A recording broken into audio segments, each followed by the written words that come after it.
Il n'y a pas si longtemps que ça, j'avais mis un décolleté et il y a un mec dans le tram qui m'a littéralement mis la main dans le décolleté, quoi. Et souvent, quand je passe devant les bars à pied, j'y vais au pas de course. Ça en devient limite handicapant parce que tu peux plus te déplacer seul sans prendre le risque de te faire accoster. T'es jamais vraiment en sécurité dans tous les cas. Puis après, on devient un peu parano, entre guillemets. Enfin, même si c'est pas de la paranoïa, dans le sens où c'est pas une peur qui est irrationnelle. Mais après, il va y avoir un van noir vitre teintée qui se gare ou qui passe à côté de toi et du coup, t'as peur, t'attrapes ton téléphone.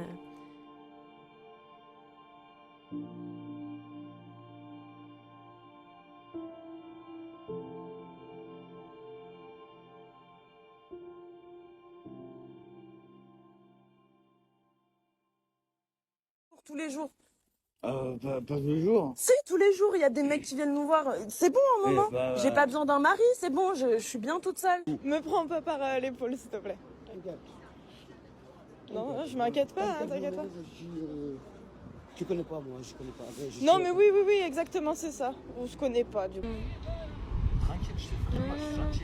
Mais j'ai pas envie. Non, mais je suis gentil. Mais j'ai pas envie. Moi, je suis en discute. Mais j'ai pas envie, j'attends juste mes pattes. Vas-y, d'accord, regarde ici, quoi.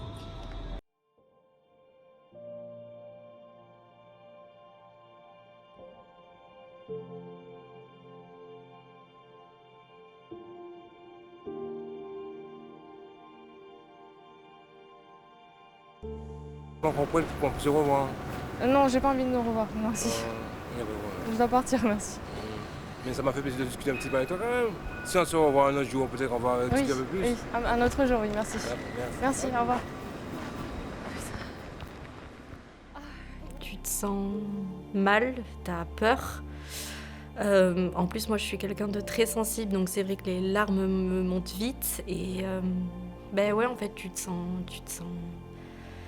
sale parfois, parce que moi, ça m'est arrivé qu'on me touche la cuisse, des choses comme ça, et c'est là où tu te dis, non, en fait. Je rentre chez moi en pleurant tout ce que je sais, parce que c'est hyper rageant de pas pouvoir réagir et de pouvoir rien faire. Et après, beaucoup de colère aussi, parce que tu sens que les gens autour, ils réagissent pas alors qu'ils te voient en détresse. J'ai le cœur qui palpite. À partir du moment où ça devient un peu trop répétitif, que c'est des choses qui font que t'es plus à l'aise. Pour moi, déjà, des regards déplacés, insistants, c'est une forme de harcèlement. On se sent un peu comme un bout de viande, donc c'est un peu dégradant. Je me dis, je peux même pas marcher 10 minutes tranquille. On me fait des réflexions, genre t'es bonne, ou des trucs comme ça. J'ai des œillères, quoi. Ça glisse. Ce genre de paroles, maintenant, ça glisse. Puis souvent, tu te dis, est-ce que j'ai un bouton de ma chemise qui a sauté? Est-ce que j'ai un truc dans les cheveux ou quoi? Et en fait, non, c'est juste des regards de relou. Je mettais au moins 1 heure à me décider à comment je m'habillais. Et je sais que mes parents trouvaient ça insupportable, mes amis aussi et tout. Mais c'était une prise de tête pas possible. Et j'essayais 15 milliards de tenues. Ma chambre, ça finissait en étant un bordel monstre parce que je me disais, je peux pas mettre ci parce que je vais passer par la gare. Je peux pas mettre ça parce que... Et en même temps, je trouve que ce pantalon, il me rend trop grosse. Et en même temps, j'avais envie de mettre ma petite robe que je viens de m'acheter.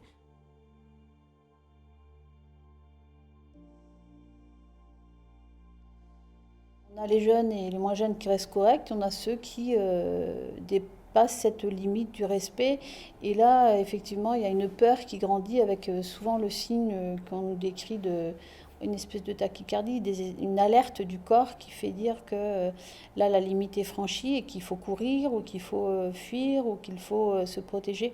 Les membres, notamment les femmes, nous parlent de ce genre de problèmes qu'elles peuvent rencontrer dans la rue quand elles se promènent ou quand elles vont travailler. Et donc c'est vrai que ça les interpelle aujourd'hui. Donc on va l'intégrer parfois, souvent dans nos accompagnements aussi. Je les accompagne surtout en les écoutant. Elles ont besoin beaucoup de parler. Parfois, il est nécessaire de conseiller, d'aller voir aussi quelqu'un. On va recommander des prestataires que nous connaissons qui vont avoir une action ciblée. Il n'y a pas forcément de structure dédiée. Ils doivent être considérés comme étant pas très importants par rapport à une femme battue, une femme violée. Une bonne sensibilisation dès l'école. Le respect de l'autre, ce genre de choses. Enfin, je veux dire, moi, jamais ça me viendrait à l'esprit de siffler quelqu'un, homme ou femme, peu importe. Éduquer les jeunes garçons directement sur le bon comportement à avoir vis-à-vis des femmes. C'est eux qui sont les futurs chieurs de dans 10 ans, donc